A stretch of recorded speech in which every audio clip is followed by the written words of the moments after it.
Good morning. Ayan, magandang umaga po sa lahat ha. Ngayon po ay 31 na ng December 2025. And this is going to be your monthly reading for the month of January. Ayan, ano nga bang paparating sa ating mga signs? Okay, earth sign, water sign, fire, at saka ang air. O, ayan ha. So, tignan natin ha kung ano ang maaaring paparating sa inyo. So, tignan natin tong isang nakalapag na card dito, no? So, this is an Ace of Swords. Ito po ay air sign. Ang mga air sign po is Gemini, Libra, and Aquarius. So, ano pa nga ba yung mga paparating sa inyo or ano pa ang paparating sa inyo for the month of January?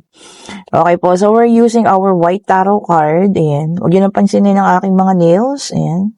Nagtutungkaban ng kanilang mga kinemerots. Okay po. Tignan natin ha.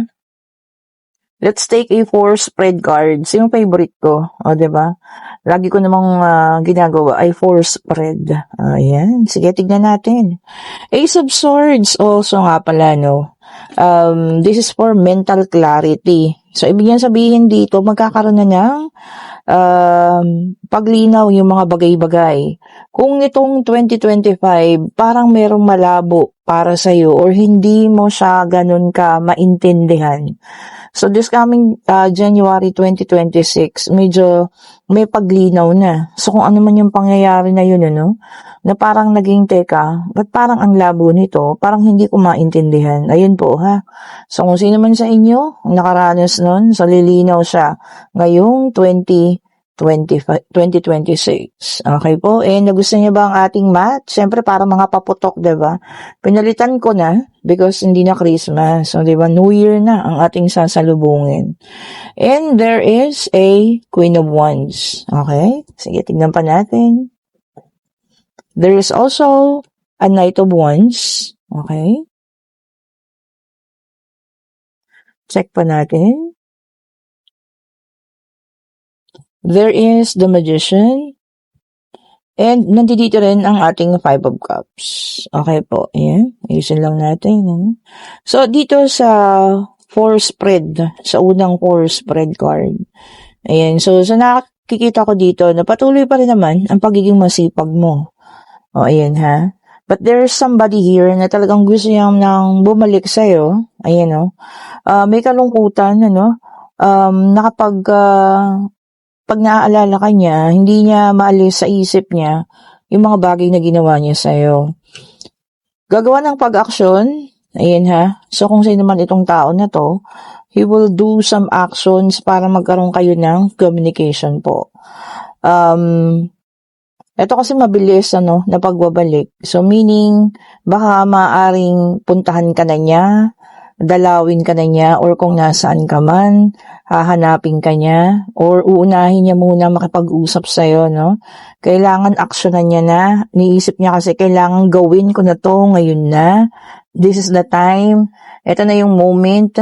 At kung hindi pa siya magmamadali, baka mahuli. Parang ganun yung pakiramdam ng taong ito po, So, kung sino man siya, maaari ninyong kamag-anak, pwedeng kaibigan, pwede ring ex, Na talagang somebody is longing, yung sobra yung pagka-miss sa inyo. So, expect a person na maaari pong kumatok muli sa buhay ninyo, ha? So, ayan. May pagmamadali pang magaganap doon, And then, dito naman, meron tayo ritong 8 of Pentacles. Ayan. Okay, tignan pa natin. Then, meron tayo ditong the Fool.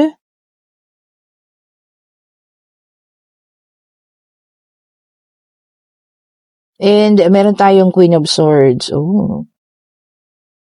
Napau tayo dun. Tignan pa natin. Oops, tumatalon. And, meron tayo ritong 8 of Wands. Okay po. So, dito sa ating second deck naman, so nakikita ko kasi you are more focused muna, sa iyong financial, sa iyong pagiging malaya, freedom. Medyo meron na rin katapangan, kumbaga, meron ng alam mo yun, nakabuo ka na ng boundaries, no? Or foundation na kailangan by this time, kailangan mas maging matapang, kailangan matutong magsabi ng hindi, no? Matutong magsabi ng tama na, hanggang dun na lang. So, yun, ano? So, dito nakikita natin. So, I'm not sure if this person is going to be accepted by you, no? So, hindi natin sigurado yan. Hindi ako sigurado sa'yo. Because, alam mo yan, enjoying na yung ano mo, nag-enjoy ka na sa freedom. O, diba? You're having the time of your life, sabi ka, no? Masaya, maganda ang kapalaran sa financial. Talagang lahat ng pinagpapaguran mo, no, sinisinop mo. And there is also some movement here. So, ibig sabihin, maaaring meron tayong mga plano, no, sa maaring this 2026, pagpunta sa ibang lugar, pagpunta sa kung saan man. And you are, talaga yung gusto mo na, kagaya niya, no, tignan mo, lagi siya may balutan. Gusto mo yung magkaroon ka naman ng adventure sa ibang lugar. O, diba? May kasama pang dog. O, diba, no? O, yan. Tapos, alam mo yun, may dalang flower, no, na fresh. Ibig sabihin, a fresh new start, a fresh new you, a brand new you. O, diba? So, if ever, kung para sa'yo man ito, no, hindi naman natin ikaw masisisi kasi natapos na kayo eh. Kumbaga, magkaroon man siya ngayon ng pag-iisip na magbalik at ikaw mismo ikaw na yung lumalayo. Siguro kailangan tanggapin niya na din, diba, no?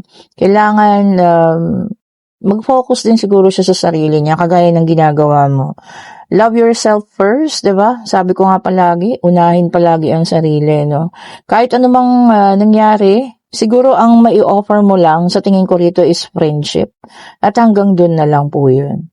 Okay po, ayan ha, kung sino ang makaka-resonate, so i-accept mo na yan, tanggapin, no? Sahurin, ayan, magandang kapalaran sa financial, ano? At mas gusto mo ngayon ng new adventure sa buhay.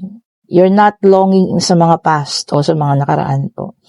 Okay po, so ito ang ating monthly reading for the January, no? For this January, para sa ating mga air sign, Gemini, Libra, and Aquarius. So check natin kung ano po yung mga susunod.